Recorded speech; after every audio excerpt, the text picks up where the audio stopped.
बिटिसिनि 35 लाख नागरिक आरो बाखि थानाय छात्र छात्रीफोरनि सायाव बा रायजो राजाफोरखौ जोङो माबोरै जोंनि गुफुं देहा आरो गाहामथिनि थाखाय खामानि मावनो हायो बेनि सांग्रांथिनि हाबाफारिखौ जोङो दिनैनिफ्राय जागायजेनबाय आरो बेखौ जों गोख्रैनो मावनानै जोंनि हालामावहाय गासैबो बेरामनिफ्राय रोगिनिफ्राय जों माबोरै आरायग' खालामनो हायो बेनि सांग्रांथिखौ जों माबोरै मावनो हायो बे खामानिखौ जों मावलांबाय थागोन।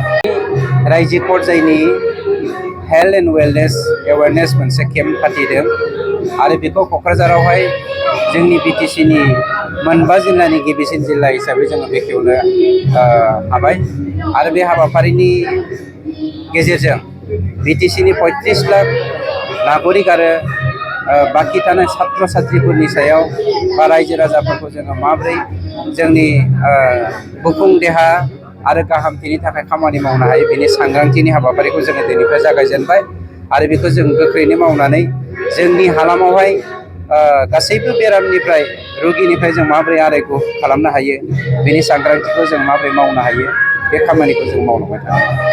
गामियारि ओनसोलाव माबायदि हाबाफारि लानाय मोनफ्रोमबो बिसिडिसियावनो बे हाबाफारिखौ लागोन।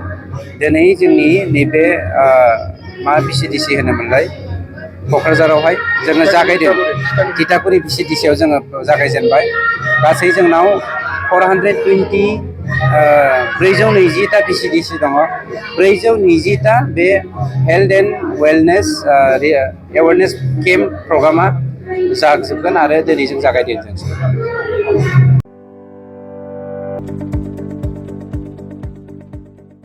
गोजोनथाव खौरां माइस'टा स्कुल एबा आंनि फिसा फरायसालिया लानानै फैदों मोनसे गोजोनथाव खौरां।